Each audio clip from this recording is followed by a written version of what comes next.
तो आज हम देखेंगे कि न्यूटन्स रिंग एक्सपेरिमेंट को कैसे परफॉर्म किया जाता है। तो ये जो है ये पूरा सेटअप है, यहाँ पे देख सकते हैं ये न्यूटन्स रिंग का सेटअप है। और यहाँ पे इस बॉक्स के अंदर सोडियम वेपर लैंप है और यहाँ से जो लाइट बाहर आ रही है और यहाँ से ये जो फॉर्मेशन है जिससे अलग अलग रिंग्स जनरेट होते हैं, तो यहाँ पे आईपीस की मदद से हम देखेंगे। और ये वाला जो सेटअप है इसको कहते हैं माइक्रोस्कोप। तो अगर ये प्रैक्टिकल परफॉर्म करना है तो हमें पता होना चाहिए कि माइक्रोस्कोप से कैसे रीडिंग लेते हैं। तो सबसे पहले हम ये वाली चीज़ देखेंगे कि माइक्रोस्कोप से रीडिंग कैसे लेंगे। तो ये जो है ये पूरा मेन स्केल है माइक्रोस्कोप का, और ये जो है ये सर्कुलर में यहाँ पे आपको दिखेगा जहाँ पे डिविजन्स अलग अलग दिए हुए। ये जो पूरा है वो सेकेंडरी स्केल है। तो सेकेंडरी स्केल पे टोटल 100 डिवीजन होते हैं। यहाँ पे देख सकते हैं 0 है और ऊपर 90 है, और यहाँ पे भी एक 0 है जो हमें रीडिंग लेने में मदद करेगा। इस 0 के सामने आउट ऑफ 100 जो भी यहाँ डिवीज़न आएगा वो हमारा सेकेंडरी स्केल का रीडिंग होगा, और ये है हमारा मेन स्केल। तो मेन स्केल आप देखेंगे तो यहाँ पे 0 to 10 then 20 ऐसे दिया हुआ है। तो ये जो रीडिंग है ये सारे मिलीमीटर्स में है, और अगर आपको पता हो तो पता चलेगा कि 10 मिलीमीटर्स इक्वल्स टू 1 सेंटीमीटर होगा। तो ये मिलीमीटर्स में दिए गए, लेकिन इसको हम सेंटीमीटर में रीड करेंगे जब भी रीडिंग लेंगे तब। फॉर एग्जांपल यहाँ पे 10 है और हमारा मेन स्केल अगर 10 पे कोइंसाइड करता है तो हम 10 मिलीमीटर्स रीडिंग नहीं लेंगे, हम 10 को बोलेंगे 1 सेंटीमीटर। जैसे कि ये 10 पे हमारा मेन स्केल है तो हम 10 को बोलेंगे 1 सेंटीमीटर। फिर 10 के बाद का जो ये डिवीज़न है इस पे होगा तो 10.1 सेंटीमीटर, 10.2, 10.3, 10.4, 10.5। तो ऐसे ये जो सारे रीडिंग है ये मिलीमीटर्स में दिए गए हैं, लेकिन इसको हम सेंटीमीटर में रीड करेंगे। ओके, तो ये रीड करने के लिए ये फॉर्मूला है। तो सबसे पहले होता है मेन स्केल। तो मेन स्केल का जो भी रीडिंग आएगा वो यहाँ पे लिखेंगे, फिर मैच डिवीज़न जो मिलेगा वो, और फिर लीस्ट काउंट जो मिलेगा। इनको सॉल्व करेंगे तो हमें रीडिंग मिल जाएगा। तो सबसे पहले हमें इसका लीस्ट काउंट पता होना चाहिए कि ये जो ट्रैवलिंग माइक्रोस्कोप है इसका लीस्ट काउंट कितना होता है।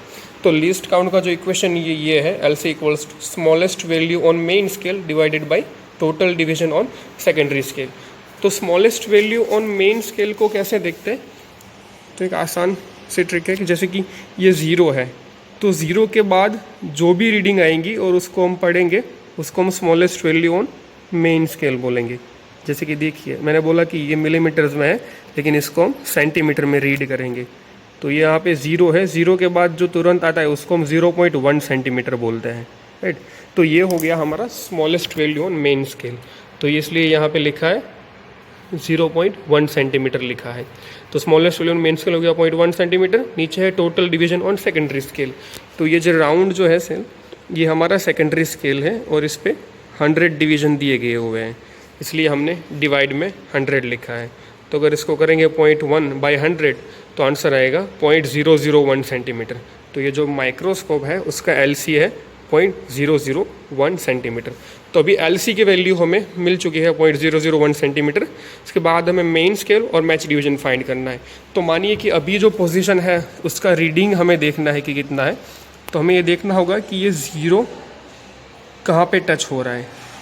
तो देखिए अभी ये 0 है, आपको दिखेगा कि 40 से थोड़ा आगे है, मतलब 40 को टच नहीं हुआ है। तो ये रीडिंग है 3.9 और 4 के बीच का है। तो जब ऐसे बीच में रीडिंग होगा तो जो कम वाली वैल्यू होगी वो हम नोट डाउन करेंगे। तो अभी इस केस में हमारा जो मेन स्केल का रीडिंग होगा वो होगा 3.9 सेंटीमीटर, ताकि 3.9 और 4 के बीच में ये हमारा 0 है। तो जो हम कम वैल्यू है वो लिखेंगे, इस 0 को देखना है। तो मेन स्केल में लिखते हैं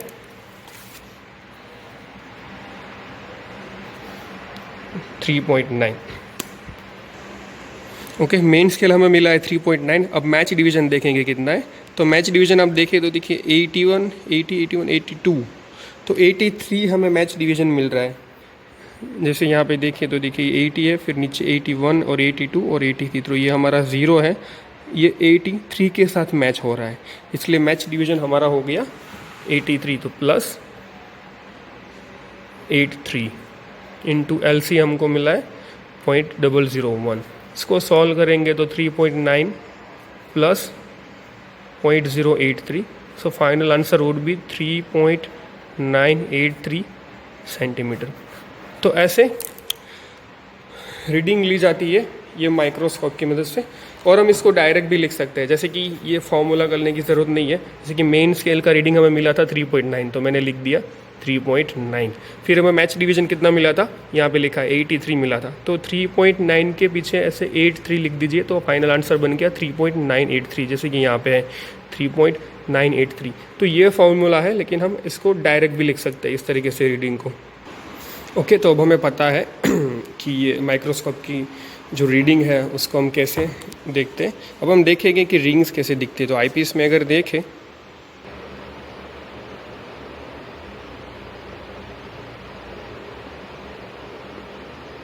तो कुछ इस तरीके से हमें अंदर फॉर्मेशन दिखेगा, जिसमें आपको बहुत सारी रिंग्स भी दिख रही है और एक आपको प्लस भी दिखेगा।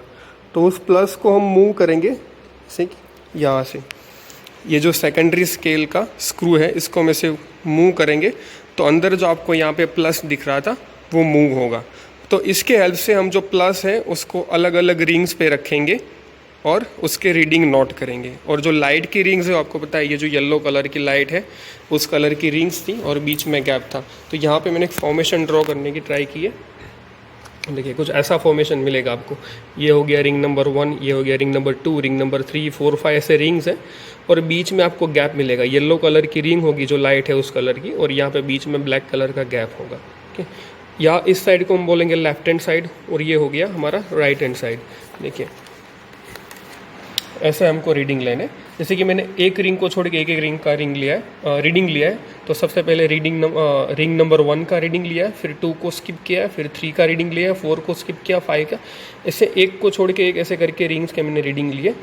रिंग के रीडिंग हमें दोनों साइड के लेने होते हैं। एक हो गया हमारा लेफ्ट हैंड साइड और फिर राइट हैंड साइड। पहले हम पूरे लेफ्ट हैंड साइड की रीडिंग ले लेंगे, तो 1 बाय 1 रिंग पे रखेंगे। 1 नंबर की रिंग का लेंगे, फिर 3rd नंबर की, फिर लेफ्ट हैंड साइड की ख़त्म हो जाए तो फिर हम लेंगे राइट हैंड साइड की। कैसे रीडिंग लेंगे वो यहाँ पे देखते हैं। ओके, माने कि लेफ्ट हैंड साइड की जो फर्स्ट रीडिंग है उसका हमारा रीडिंग हमें नोट करना है। तो ये हमारी रिंग नंबर 1 है, और जो हमारा प्लस होता है उसको हम कुछ इस तरीके से सेट करेंगे। ओके राइट, ऐसे। तो ये प्लस की जो लाइन है, ये रिंग का जो आउटर पोर्शन है उसको बाहर की साइड स्लाइटली सा टच करनी चाहिए। स्टूडेंट्स क्या करते हैं कि जो ये लाइन है प्लस की, उसको रिंग के ऊपर ही रख देते हैं यहाँ पे पूरा ऐसे। तो रिंग के ऊपर नहीं रखना होता है, रिंग के बाहर की साइड रखना होता है। लेकिन कैसे कि वो जो ये प्लस का जो लाइन है वो रिंग को थोड़ा सा बाहर की साइड टच करे, ऐसा रखना है। कुछ लोग गलती से अंदर की साइड भी रख देते हैं, जैसे कि ऐसे, तो ये भी गलत है। हमें बाहर की साइड रखना है और ये प्लस को हम ऐसे सेट करेंगे। और ये वाली रिंग नंबर 1 पे प्लस का जो ये लाइन है ऐसे सेट हो जाएंगे। फिर यहाँ से हो जाएगा तो उसके बाद हम यहाँ से रीडिंग नोट डाउन कर लेंगे। हमें रिंग नंबर 1 का लेफ्ट हैंड साइड का रीडिंग मिल जाएगा। फिर हमें रिंग नंबर 1, फिर मैंने 2 को स्किप किया और 3 नंबर की रिंग का रीडिंग देखते। तो अगेन ऐसे प्लस की एक लाइन को यहाँ पे रखेंगे। तो ये 3rd नंबर की जो रिंग है उस पर प्लस सेट हो गया, और यहाँ से हम रीडिंग नोट डाउन कर लेंगे जैसे आपको आगे सिखाया है। तो ऐसे लेफ्ट हैंड साइड की हर एक रिंग का रीडिंग लेना है जैसे ऑब्जर्वेशन टेबल में, और जो एक बार लेफ्ट हैंड साइड के ख़त्म हो जाते हैं तो उसके बाद राइट हैंड साइड के रीडिंग्स लेंगे। देखिए यहाँ पे ये ऑब्जर्वेशन टेबल है। तो रिंग नंबर 1 का ये लेफ्ट हैंड साइड का है, फिर 3 का है तो पूरे लेफ्ट हैंड साइड, फिर राइट हैंड साइड। अगर हम देखेंगे कि लेफ्ट हैंड साइड और राइट हैंड साइड इन दोनों का अगर हम डिफरेंस ले लें तो हमें डायमीटर मिल जाएगा। देखिए यहाँ पे देख सकते हैं, ये रिंग नंबर 1 का लेफ्ट हैंड साइड का रीडिंग है और यहाँ पे रिंग नंबर 1 का राइट हैंड साइड का रीडिंग। अगर इन दोनों का हम डिफरेंस निकाल लेते तो ये रिंग 1 का हमें डायमीटर मिल जाएगा। तो इस तरीके से सारे रिंग्स के हमें डायमीटर मिल जाएंगे और ये कंटिन्यूसली इंक्रीज़ होगा क्योंकि हमारे रिंग्स बड़े होते जा रहे हैं। और इसको हमने नाम दिया है DN, जो कि इसका रीडिंग सेंटीमीटर में है। फिर नेक्स्ट कॉलम है हमारे DN स्क्वायर। तो सिंपली ये जो सारे रीडिंग्स है उसका स्क्वायर करके हमें यहाँ पे रखना है। तो यहाँ पे हमारा टेबल 1 कंप्लीट होता है। फिर टेबल 2 है जहाँ पे मैंने ये सब्सट्रैक्शन किया हुआ है, जैसे कि 5 - 1 है। तो ये रिंग नंबर 5 का ये जो रीडिंग है ये 0.198, उसमें से रिंग नंबर 1 का रीडिंग माइनस करना है 0.094। इसलिए देखो ये 5th के रीडिंग में से फर्स्ट रिंग के रीडिंग को माइनस किया तो हमें ये आंसर मिला। फिर 7th में से 3rd को माइनस करना है, तो ये रहा 7th रिंग का रीडिंग, उसमें से 3rd रिंग के रीडिंग को माइनस करेंगे तो हमें ये मिलेगा। सेम में से 9 - 5 करना है। तो ये हमें सब्सट्रैक्शन करके ये 3 रीडिंग मिलेंगे, उसका हमें यहाँ पे मीन निकाल लेना है। ओके, एक बार हम ओके, तो एक बार हमने यहाँ पे मीन निकाल लिया, तो उसके बाद ये दो इक्वेशन की हेल्प से हम आर और लामड़ा की वैल्यू फाइंड करेंगे। तो आर का जो इक्वेशन है ये है D N plus M square minus D N square divide by 4m lambda. तो ये जो D N plus M minus D N square है उसकी वैल्यू आपको यहाँ से डायरेक्ट मिल जाएगी। देखिए ये D N plus M square minus D N square, उसकी वैल्यू है 0.105 और नीचे है 4, फिर m की वैल्यू हम लेंगे 4 क्यों लेंगे, क्योंकि देखिए यहाँ पे 5 - 1 4, 7 - 3 भी 4 और 9 - 5 भी 4 मिलेगा। मतलब कि यहाँ पे ये जो गैप है वो हमने 4 रिंग्स के गैप लिए, इसलिए हम m की वैल्यू 4 ले रहे हैं।